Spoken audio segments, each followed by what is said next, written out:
Hey there, friends and enemies. JoPaWrites here once again, and I have a brand new Genshin Impact video for you. This one talking about newly released 5-star character Kokomi, who's at the center of a lot of controversy. But if you enjoyed the video, hit that like button. Make sure you comment down below. Did you pull for Kokomi? Do you like her? Do you enjoy her? Or did you skip her and wait for the reruns coming? Probably in 2.2.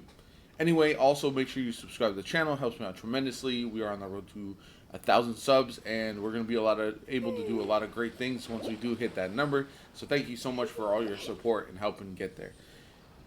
Anyway, I wanted to jump in and talk about Kokomi, who I did wish for. I did snag, and I do not regret it one bit. We have a meta problem in Genshin Impact. Every time I watch videos or see content made about this game, it's geared toward the 1% of players, but also the 1% of activities that we do. You are going to spend 99.9% of your time in Genshin Impact doing things other than the Spiral Abyss. And yet, all the videos I see, all people talk about is how to clear My blade! floor 7 or floor 12 of the Spiral Abyss. That's all the focus is. But why? That's my big question. I know everyone wants to beat the hardest content in the game, and I know it is a struggle for some people. But after playing this game for a year, as long as you're consistent and you build out various characters, you can do it with most any 4-star team that you put together by this point. 5 stars are not really necessary for that, and unless you're a whale, your 5-star characters, your 5-star 0 constellation characters are not going to be that much better than your 4 stars who have 6 constellations, especially if you have some of the cracked ones. Like I said, I'm not a whale. I've been playing this game for a year. I pulled for Yoimiya after a lot of folks were saying don't do it because she's not Hu Tao. She can't one-shot crit for a huge amount of damage. And yet, she's become my favorite character in the game. I pulled for Kokomi because she is a perfect fit into this team that I really, really enjoy of Beidou and Fischl and Yoimiya. I'm a long-time Keqing main. I have multiple constellations, luckily on Keqing, that I just somehow got over the course of my first 6 months playing the game, and because of that, I've been maining her since the beginning. And you can 12-star the Abyss with Keqing very easily. It's something that I've just been very confused by in the Genshin community for a long time, because I pull for the characters that I really like the look of. I build the characters that I really enjoy. Aloy is another great example. She's not meta. She's not one of the top characters DPS-wise in the game, but she's fun. I like the way she looks. I like the style of her gameplay, all of that kind of good stuff. And that's why I wish on these banners, because I want characters that I am going to love not only to play as, but I'm also going to love their aesthetic. If they come out with new gear, new attire in the future, all of that kind of good stuff. I feel like the community is so stuck on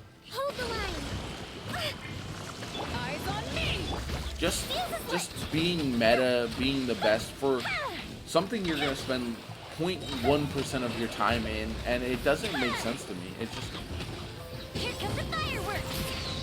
I don't know. Maybe I'm missing something, but it feels like the focus is just in such a weird spot that I don't understand By royal decree. why the priorities are like that in a game that feels very casual to me. And maybe that's part of the problem, is people don't wrap their heads around the fact that there's no leaderboards, there's no real challenge. I'm like I said, look what I'm doing. I'm doing the current event that's going on. I'm doing my daily commissions. All of that can be easily done with Kokomi, with any team that you could possibly think of. Odds reveal thyself. And yet everyone Say no more. is going to focus on the Spiral Abyss, which you'll play for a half an hour once every few weeks once it's released. And I understand having guides and trying to put together teams for that, because beating it is pretty rewarding, and it's nice to be able to take on the hardest content in the game. But your sole focus should not be on how to beat the Spiral Abyss and only how to beat the Spiral Abyss. Your focus in this game, in my personal opinion, should be on having fun.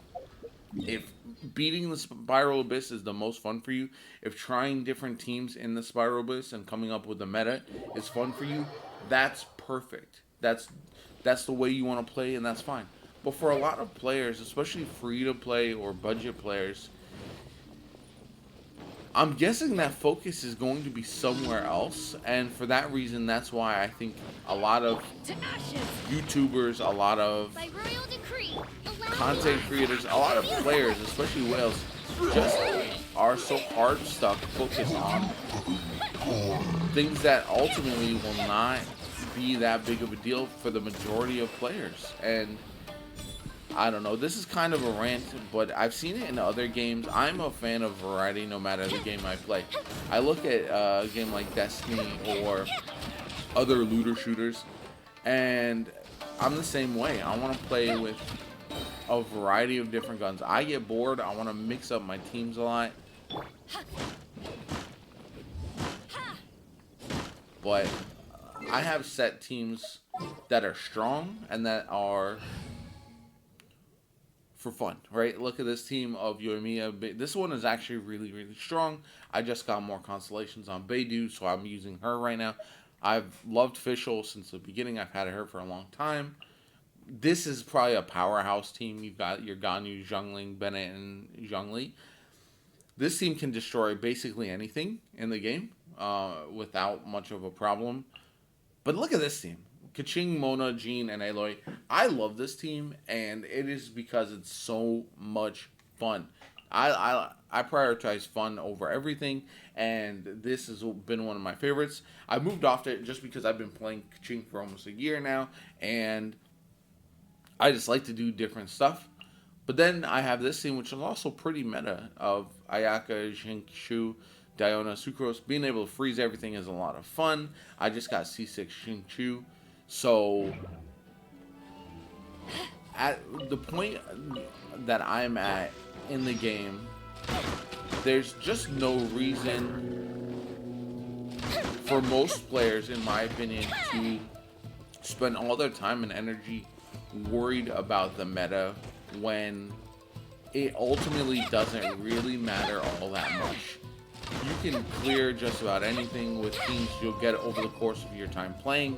If you've only been playing for a little bit of money and you're sinking a bunch of, or a little bit of time, and you're trying to sink a bunch of money into the game, it's not really necessary either. I don't think that this is a gacha game that you have to drop whale money on to beat any of the content. If you want to drop whale money because you enjoy the game and you have the funds to spare, by all means, do you. It's your money. But at the end of the day, there's nothing in this game that's so hard that you really need to. So, focusing on why folks should only go after the meta characters, like, and the uproar of Raiden Shogun when she was released because she's missing out on some of the meta things that you would want her to be able to do. Looking at Kokomi and saying, well, she's not going to be able to one hit for 200,000 damage. Anything like that makes no sense to me, because most content doesn't need that. Everyone's addicted to those big numbers. But at the end of the day, they don't really mean a whole lot. And I'm personally going to keep chasing the characters that I like the appearance of. I like the design. I feel like they'll fit into my teams. Flexibility is important to me, because then I can kind of mess with my team compositions, and I can fit Kokomi onto a freeze comp. So I don't know, man. Ultimately, I don't see why the focus is solely on just that small, eensy bit of content that you can clear with other characters, and not every team needs to be built around just beating the Spiral Abyss, in my opinion. You're going to be traveling across the open world of Tibet far more than you're going to be in the Spiral Abyss. So why worry about just that one piece of content unless you can't clear it at all? And then maybe, worry about building your team. But I'm telling you, you don't need a single 5-star in order to clear that content. Ultimately, you don't. You could do it with 4 stars, especially as you start getting later in the game. You've been wishing for an entire year, and you start to get multiple constellations of those characters. Zhang Ling could be your DPS. You could run Xingqiu. You don't need these 5-star characters just to beat the Spiral Abyss. So why are we solely worried about wishing on characters just because they are the meta? That's my question. That's what I don't understand. Anyway, I hope you enjoyed the video. If you do, like, comment, subscribe, all that kind of good stuff. My name is JoPaWrites. I'll catch you all later.